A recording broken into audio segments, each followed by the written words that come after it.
During the last decade of the 19th century, African Americans were a vibrant part of Wilmington's culture.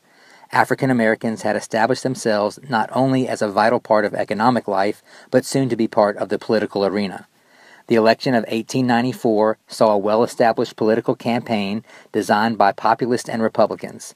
Populist Marion Butler and Republican Daniel Russell created the Fusion Coalition, and by the 1894 election, Fusion candidates defeated Democrats statewide and gained control of the General Assembly. Local elections also saw Democrats defeated and replaced with Fusion candidates and even black community leaders.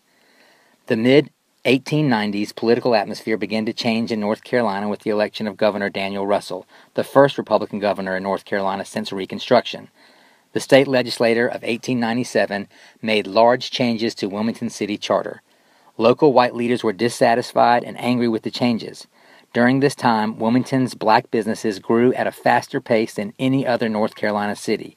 In 1897, over 1,000 African Americans owned some sort of property in Wilmington. The city's African American population was enriched by schools, wealth, and inherited status. Months before the election of 1898, the city of Wilmington still had a black population that was a majority. Leading up to the election, the city was occupied by the Democratic Party's white supremacist movement. Democrats were certain that an intimidation campaign filled with white supremacist propaganda would tear apart the fragile connection between whites and blacks in the Fusion Coalition. The White Government League, led by Alfred Waddell, introduced a powerful line of intimidation to white Republicans and African Americans. The Red Shirt Brigade, established by Furnifold Simmons, had spread throughout eastern North Carolina, and its strongest contingency was in New Hanover County. In the fall of 1898, the Red Shirts held racist rallies, disrupted African American church services, and walked the streets of Wilmington with weapons. Along with the White Government League, they distributed flyers and political cartoons depicting blacks as corrupt and detrimental to white society. Facing hatred and intimidation, African Americans still turned out in large numbers on Election Day. However, the extremely large volume of Democrats outnumbered the Republicans and populists. Although there were reports of ballot box stuffing by white supremacists, overall, Election Day was peaceful with little unrest. Motivated by their victory, on November 9th, 25 white men met at the courthouse. They listed their demands on the African American community and presented the white man's Declaration of Independence. They demanded the immediate removal of Alex Manley and his newspaper, the Daily Record, from the city.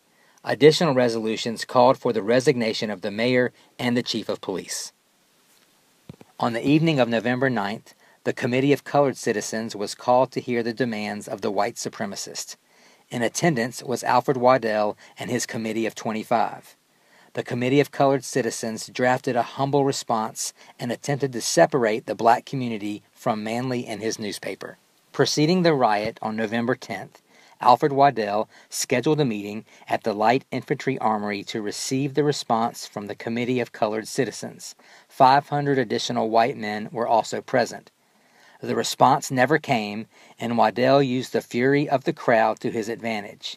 He led the angry mob to Manley's newspaper on 3rd Street. During the procession, the crowd grew to almost 2,000 people. Upon reaching the newspaper office, the crowd destroyed the printing press and burned the building. The violence spread throughout the city.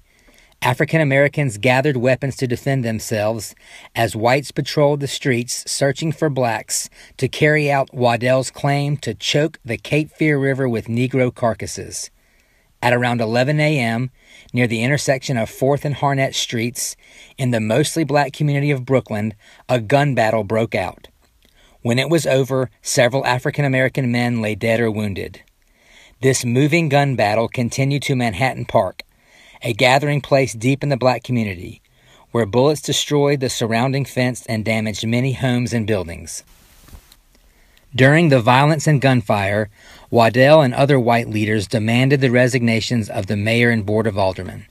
Waddell was elected mayor by a new board of aldermen who had been appointed by a small group of Democratic leaders that afternoon. Within hours of Waddell assuming power, all black employees were fired or replaced. Waddell and his posse issued warnings to African American economic, religious, and political leaders that if they did not leave the city, they would face physical harm or even death. Some African Americans hid in the surrounding woods for days and even weeks. The African American casualties of the Wilmington race riots were not allowed to be buried at Wilmington's Oakdale Cemetery. They were laid to rest at Pine Forest Cemetery, a 15-acre graveyard established in Wilmington for colored residents. When the violence subsided, the official death toll was 25. However, it was strongly suspected that hundreds of African Americans had been killed and their bodies dumped into the river. Large numbers of African American families fled the city to find safer homes. Many relocated to communities in Brunswick County. Blacks who remained or came to the city after the Wilmington race riots faced severe racism and large reductions in pay. Democrats regained control of the governor's office in 1900 using similar tactics in the 1898 Wilmington elections.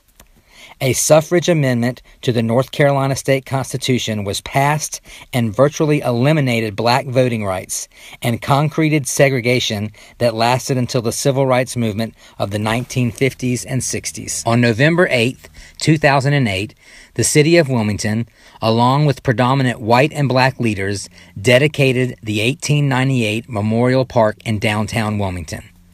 The center point of the memorial are 6 large bronze paddles that symbolize water, an important element in the belief system of people from Africa.